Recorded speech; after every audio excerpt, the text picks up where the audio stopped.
We've fought them to a standstill, then?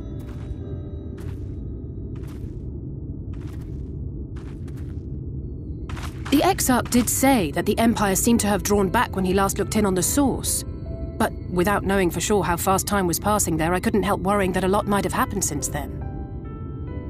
I'm heartily relieved to hear that it hasn't, just as Alphonse must have been. As you can imagine, both he and Urianger were desperate to hear the news from home when I arrived. I haven't actually seen Thancred and Y'shtola yet, but they will have heard all the latest developments from the Exarch by now, or should have at least.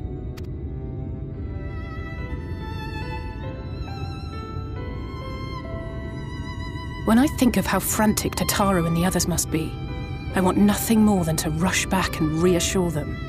But we still haven't found a way to reverse the summoning. And even if we had, we couldn't just ignore Urianger's vision.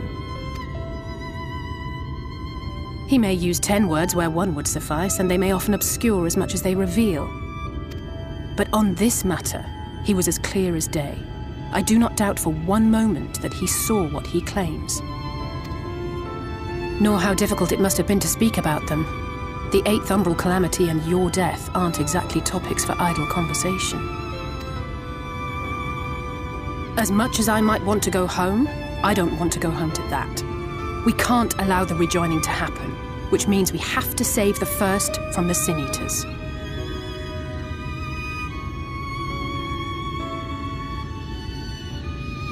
That great wall of white is a remnant of the Flood. 100 years ago, the balance in the First tipped decisively in favor of light.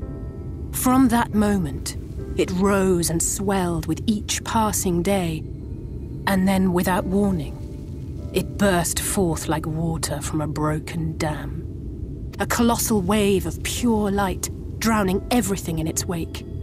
Only Norvrant was spared.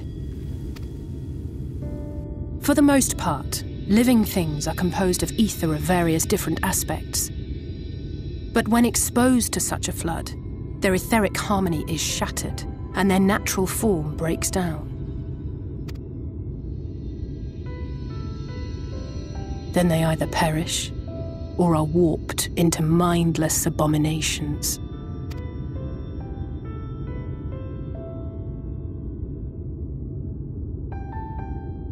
Yes, that's how the Sin Eaters came to be. They were once living creatures, or people, that were caught in the path of the Flood. Once the change is wrought, there is no going back. In that instant, they are gripped by an insatiable appetite for ether, and will happily gorge themselves on any living thing within reach.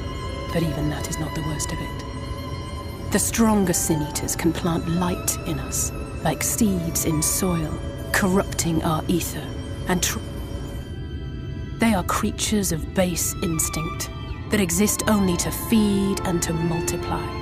They feel no pity, know no remorse, and are utterly deaf to reason. Which is why they must be destroyed. Every last one of them. The infirmary is full of the Sin Eaters' victims, left here to spend their final hours waiting for the change to overtake them.